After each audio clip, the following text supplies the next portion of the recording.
इस फिल्म की कहानी एक ऐसी लड़की के ऊपर आधारित है जिसे उसका मकान मालिक रोज बेहोश करके उसके साथ गलत काम करता था। पर जब उस लड़की को इस बारे में पता चलता है तो कहानी में आगे क्या होगा ये हम आज की इस एक्सप्लेनेशन में देखने वाले हैं। आज मैं जिस फिल्म को एक्सप्लेन करने वाला हूँ उसका नाम है द रेजिडेंट और ये फिल्म 2011 में रिलीज हुई थी। मूवी की शुरुआत में हम जूलियट नाम की एक लड़की को देखते हैं जो एक नर्स है और एक हॉस्पिटल में काम करती है। फिर रात को जब जूलियट अपने होटल में आती है तो हम देखते हैं कि वो काफी परेशान है और किसी चीज के बारे में सोचकर सो नहीं पा रही है। दरअसल हाल ही में जूलियट का ब्रेकअप हुआ है जिस वजह से वो थोड़ा डिस्टर्ब रहने लगी है। फिर अगली सुबह जूलियट एक रेंटल अपार्टमेंट देखने जाती है लेकिन उसे वो अपार्टमेंट बिल्कुल भी पसंद नहीं आता। फिर इसके कुछ देर बाद उसे एक दूसरे अपार्टमेंट के लिए कॉल आता है तो जूलियट उसे देखने के लिए उस अपार्टमेंट में पहुंच जाती है।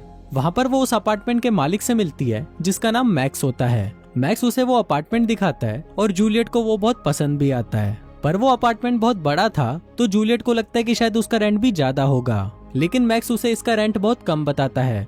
जूलियट जब इसकी वजह पूछती है तो मैक्स बताता है कि इस बिल्डिंग के नीचे से ट्रेन गुजरती है जिस वजह से लोगों को बहुत डिस्टर्बेंस होती है और इस वजह से उसने इस अपार्टमेंट का रेंट कम रखा है। पर जूलियट को इससे कोई प्रॉब्लम नहीं थी, इसलिए वो इस अपार्टमेंट को रेंट करके वहाँ पर शिफ्ट करने लगती है। इसी दौरान वहाँ पर उसकी मुलाकात मैक्स के ग्रैंडफादर से होती है जिनसे बात करते वक्त जूलियट को उनका बिहेवियर काफी अजीब लगता है। फिर एक रात जब जूलियट अपने बेडरूम में सो रही थी तभी वहाँ पर उसे किसी के होने का एहसास होता है। पर जूलियट जब उठकर चेक करती है तो उसे वहाँ पर कोई भी दिखाई नहीं देता। अब ये देखकर जूलियट वापस सोने चली जाती है पर तभी वहाँ पर हम किसी की परछाई को देखते हैं जिसका मतलब है कि कोई जूलियट के ऊपर नजर रख रहा है। फिर अगली सुबह जब जूलियट जॉगिंग करके वापस अपने अपार्टमेंट में आती है तो उसे अपने गेट के बाहर एक गिफ्ट मिलता है जिसको देखकर उसे लगता है कि शायद ये मैक्स ने ही रखा होगा। लेकिन बाद में जब वो मैक्स को गिफ्ट के लिए थैंक्स बोलने जाती है तो मैक्स उसे बताता है कि ये गिफ्ट मैंने नहीं बल्कि मेरे ग्रैंडफादर ने दिया है। ये सुनकर जूलियट मैक्स के ग्रैंडफादर को थैंक्स बोलने जाती है पर वो ठरकी बुड्ढा उसी पर ही लाइन मारना शुरू कर देता है और वो उसे अपने साथ कुछ टाइम स्पेंड करने के लिए बोलता है। लेकिन तभी जूलियट कुछ काम का बहाना लगाती है और वहाँ से चली जाती है। फिर अगले दिन जब जूलियट अपने एक फ्रेंड के साथ आर्ट एग्जीबिशन में थी तभी वहाँ पर मैक्स भी आ जाता है और वो जूलियट से बातें करने लगता है। फिर वो दोनों कुछ देर तक वहाँ पर बकचोदियां करते हैं और फिर जूलियट मैक्स को अपने साथ घर चलने के लिए बोलती है। फिर वो दोनों साथ में घर जाने लगते हैं और इसी दौरान उन दोनों के बीच में काफी अच्छी दोस्ती भी हो जाती है। तभी वहाँ पर हम जूलियट के एक्स बॉयफ्रेंड जैक को देखते हैं जो कि दूर से उन दोनों को देख रहा होता है। फिर घर पहुंचकर जूलियट के मन में ठरक जागने लगती है और वो लपक कर मैक्स को किस कर लेती है, लेकिन तभी मैक्स उसे रोक देता है। अब इससे जूलियट को काफी अनकंफर्टेबल फील होता है और वो मैक्स को सॉरी बोलकर वहाँ से चली जाती है। फिर अगले दिन जब जूलियट अपने हॉस्पिटल में थी तभी वहाँ पर उसे मैक्स का कॉल आता है और वो आज रात को उसे डिनर पर इन्वाइट करता है। फिर रात को जब वो दोनों साथ में डिनर कर रहे होते हैं तो जूलियट मैक्स से पूछती है कि तुमने अभी तक शादी क्यों नहीं की, क्या तुम सलमान भाई के फैन हो। अब इस पर मैक्स मुस्कुराते हुए उसे बोलता है कि मुझे कभी भी इन चीजों के लिए टाइम ही नहीं मिला क्योंकि मेरा ज्यादातर टाइम इस घर और ग्रैंडफादर की देखभाल में चला जाता है। फिर डिनर खत्म होने के बाद जब मैक्स वहाँ से जा रहा था तभी जूलियट के अंदर फिर से ठरक जागने लगती है और वो मैक्स को पकड़कर किस करने लगती है। इसी दौरान फिल्म फ्लैशबैक में जाती है और हम देखते हैं कि मैक्स जूलियट को पहले से ही जानता था। दरअसल एक दिन जब वो अपने ग्रैंडफादर को हॉस्पिटल लेकर आया था तब वहाँ पर उसने पहली बार जूलियट को देखा और इसके साथ ही उसे वहाँ पर यह भी पता चला कि जूलियट अपने लिए एक अपार्टमेंट ढूंढ रही है। इसलिए मैक्स ने जूलियट को अपना अपार्टमेंट रेंट पर देने के लिए कॉल किया।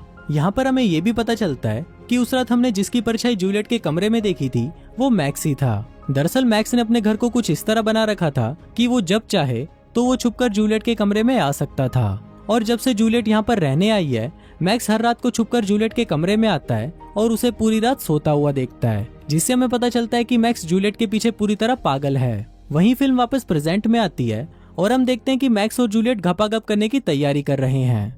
पर तभी जूलियट का मन बदल जाता है और वो मैक्स को बोलती है कि वो ये सब नहीं कर सकती। दरअसल जूलियट अभी भी अपने एक्स बॉयफ्रेंड से प्यार करती थी। फिर जब जूलियट ये बात मैक्स को बताती है तो वो उसे बिना कुछ बोले वहाँ से चला जाता है। फिर अगली सुबह मैक्स जूलियट का पीछा करते हुए एक सुपरमार्केट में जाता है जहाँ पर जूलियट उससे कल रात के लिए माफी मांगती है और उसे कहती है कि उसे अपने एक्स बॉयफ्रेंड को भुलाने के लिए थोड़ा टाइम चाहिए। यहाँ पर मैक्स उसे इस तरह बर्ताव करता है कि जैसे उसे इस बात से कोई फर्क नहीं पड़ता। फिर उसी रात जब जूलियट अपने कमरे में सो रही होती है तभी वहाँ पर मैक्स आ जाता है और वो उसे छूने लगता है। पर इसी दौरान जूलियट की नींद खुलने लगती है जिसको देखकर मैक्स वहाँ से चला जाता है। इसके बाद जूलियट उठकर पूरे घर को चेक करती है और इसी दौरान उसे एक खाली कमरा मिलता है जिसकी मदद से मैक्स उसके अपार्टमेंट में आया जाया करता था। फिर अगली सुबह जूलियट मैक्स को उस खाली कमरे के बारे में बताती है तो मैक्स उसे बोलता है कि मैं इसे ठीक कर दूंगा, और फिर वो पूरा दिन वहाँ पर रुककर उसे ठीक करने लगता है। फिर रात को जब जूलियट अपने घर पर खाना बना रही थी तो मैक्स उसे वहाँ पर छुपकर देखने लगता है। तभी वहाँ पर उसे जूलियट की कॉल से पता चलता है कि आज रात को उसका एक्स बॉयफ्रेंड जैक उसके साथ डिनर करने यहाँ पर आने वाला है। फिर इसके थोड़ी देर बाद जब जूलियट वहाँ से चली जाती है तो मैक्स उसके किचन से होते हुए उसके घर में आ जाता है। तभी वहाँ पर जैक भी आ जाता है और उसे देखकर मैक्स भागकर जूलियट के क्लोजेट में छुप जाता है। दूसरी तरफ जैक और जूलियट कुछ देर तक बातें करने के बाद एक दूसरे के करीब आ जाते हैं और वहीं पर ही धुआंधार घपाघप करने लगते हैं। मैक्स भी वहीं छुपकर उन दोनों के इस कार्यक्रम को देख रहा होता है और ये देखकर मैक्स को बहुत ज्यादा जलन होने लगती है। फिर जैक के वहाँ से जाने के बाद मैक्स गुस्से में जूलियट की वाइन में बेहोशी की दवा मिला देता है जिसको जूलियट पी लेती है।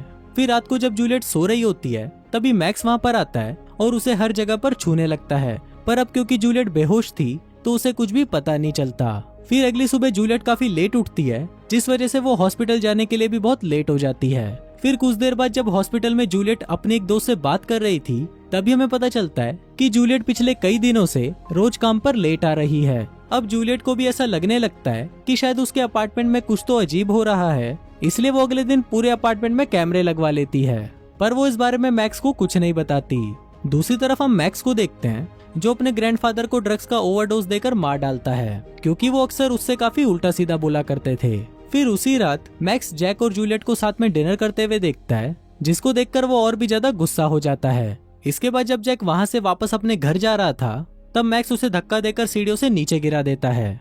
वहीं जूलियट जब घर आकर कैमरे की रिकॉर्डिंग्स चेक करती है तो उसे वहाँ पर कुछ नहीं मिलता, इसलिए वो कंप्यूटर बंद करके वाइन पीने लगती है। ये वही वाइन थी जिसमें मैक्स ने बेहोशी की दवा मिलाई हुई थी। फिर जब जूलियट उसको पीने के बाद बेहोश हो जाती है तो मैक्स वहाँ पर आकर उसके साथ सेम प्रोसेस वापस करने लगता है, लेकिन इस बार जूलियट को होश आ जाता है और ये देखकर मैक्स उसे तुरंत बेहोशी का एक इंजेक्शन दे देता है जिसके कारण जूलियट फिर से बेहोश हो जाती है। अब उस दवा की वजह से जूलियट अगले दिन फिर से लेट उठती है जिस वजह से वो जल्दी में हॉस्पिटल जाने के लिए तैयार होने लगती है, पर इसी दौरान उसे बेड के नीचे से उस इंजेक्शन की कैप मिलती है जिसको देखकर वो समझ जाती है कि जरूर उसे रात को कोई बेहोशी के इंजेक्शन दे रहा है।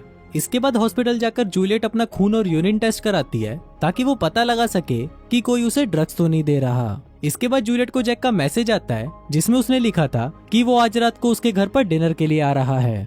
दूसरी तरफ हम मैक्स को देखते हैं जो जूलियट के कमरे में आकर उसकी चीजों को छूने लगता है, पर तभी वहाँ पर जैक भी आ जाता है और वो उसके घर में आकर मैक्स के उस सीक्रेट दरवाजे को देखने लगता है, लेकिन तभी मैक्स उसके पीछे आ जाता है और सीन यहीं पर कट हो जाता है। वहीं हॉस्पिटल में हम जूलियट को देखते हैं जिसे अपनी रिपोर्ट पढ़कर पता चलता है कि उसके खून में ड्रग्स हैं। अब जूलियट इससे काफी ज्यादा डर जाती है और वो मैक्स को फोन करने की कोशिश करती है ताकि वो मैक्स को घर जाने से रोक सके, लेकिन बहुत कोशिशों के बाद भी मैक्स का कॉल नहीं लगता। इसके बाद जूलियट भागकर अपने घर जाती है और वो अपने कैमरे की रिकॉर्डिंग्स चेक करने लगती है। तभी उसे भी पता चल जाता है कि उसे हर रात ड्रग्स देने वाला और कोई नहीं बल्कि मैक्स ही था। अब ये देखकर जूलियट बहुत ज्यादा डर जाती है, लेकिन तभी वहाँ पर उससे मिलने मैक्स आ जाता है और वो अपने साथ एक वाइन की बोतल भी लाया था। अब जूलियट उससे काफी नॉर्मली बातें करती है ताकि मैक्स को शक ना हो कि उसे सब कुछ सच पता चल चुका है। इसके बाद मैक्स जूलियट को वाइन ऑफर करता है तो जूलियट उसे कोई बहाना लगाकर उस वाइन को पीने से मना कर देती है क्योंकि उसे भी पता था कि मैक्स ने जरूर इसमें कुछ मिलाया होगा। अब मैक्स को भी शक होने लगा था कि शायद जूलियट को सब कुछ पता चल चुका है, इसलिए वो एक ड्रग्स वाला इंजेक्शन लेकर जूलियट को बेहोश करने की कोशिश करता है, लेकिन तभी जूलियट एक चाकू निकालती है और वो उससे मैक्स पर अटैक कर देती है। अब वो दोनों वहाँ पर कुत्ते की तरह लड़ने लगते हैं, पर तभी जूलियट किसी तरह उससे पीछे छुड़वाती है और बाथरूम में जाकर खुद को लॉक कर लेती है। फिर कुछ देर बाद जब जूलियट आईने में अपनी खूबसूरत शक्ल को निहार रही थी तभी मैक्स वहाँ पर आकर उसे पकड़ लेता है और उसे मारने की कोशिश करता है, पर तभी जूलियट उस पर फिर से हमला कर देती है और वहाँ से भाग जाती है। भागते हुए जूलियट एक रूम में जाती है जहाँ पर उसे एक पंचिंग मशीन मिलती है। वो उस मशीन को लेकर वहाँ से भागने का रास्ता ढूंढने लगती है, लेकिन तभी मैक्स उसे एक मुक्का मारकर नीचे गिरा देता है। इसके बाद मैक्स उसे जान से मारने ही वाला होता है, पर तभी जूलियट उस पर उस पंचिंग मशीन से हमला कर देती है जिससे मैक्स बहुत ज्यादा घायल हो जाता है। इसके बाद मैक्स उसे फिर से पकड़ने की कोशिश करता है, लेकिन जूलियट उससे किसी तरह बचकर एक स्टोर रूम में आ जाती है। वहाँ पर उसे जैक की डेड बॉडी भी मिलती है जिसे मैक्स ने मारा था। फिर कुछ देर बाद मैक्स भी वहाँ पर आ जाता है